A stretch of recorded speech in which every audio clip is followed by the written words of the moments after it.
Mary and Steve for that very kind introduction. And welcome everyone.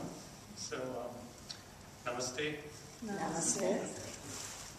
So, in the next hour or so, 2 hours, we're going to have experience in yoga.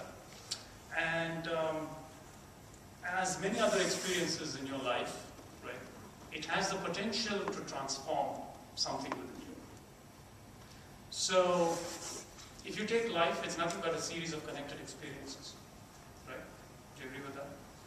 So, this is one more such experience, but I think it has the potential to be different because you've chosen to come today to this workshop when you could have been having brunch somewhere, or possibly reading the newspaper, the New York Times, watching the television, whatever it is.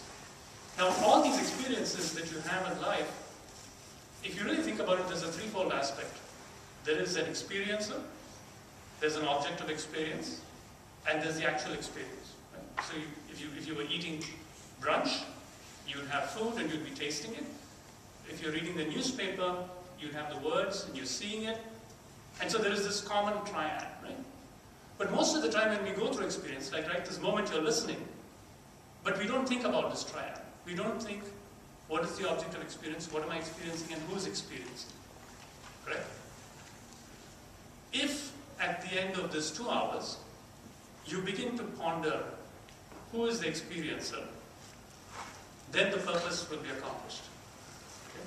So, in most experience, we just experience, we don't think about the experience. Right? And in fact, if you look around you, animals also experience. Animals also smell. Animals also taste things. Animals also see things.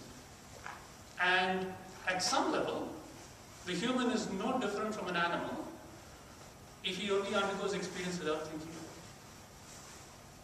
Do you agree with me? So the human is different.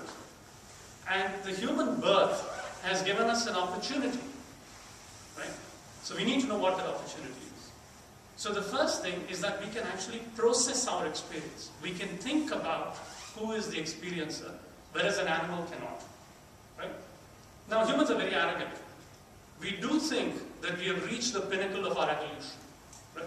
Because we control very effectively the world around us. We have also controlled the habitat of the animals around us. We've managed to push them out, and if they probably had more skills, they would have fought back. Right? And so, implicitly, every day we live, we do believe that we've reached the pinnacle of our evolution. Right? But we never pause to think, is it possible that we have not? Okay? And the bold and brave statement that you get from the Upanishads is that in fact man has not reached the pinnacle of his evolution as long as he is an animal-like experiencer. So, what the rishis said and found, experienced, the rishis are the sages from ancient India, what they found is that there is one more level, okay, and that man has to take that leap. And if the human being does not do it, the human birth is wasted. Okay? So with that rather startling, perhaps depressing statement, I'll start our program. But of course there is, this is not to say that it's meant to dismay you. The other fact is that it's possible and that everyone can do it. Okay? So there's a flip side to this story, which is a very happy story.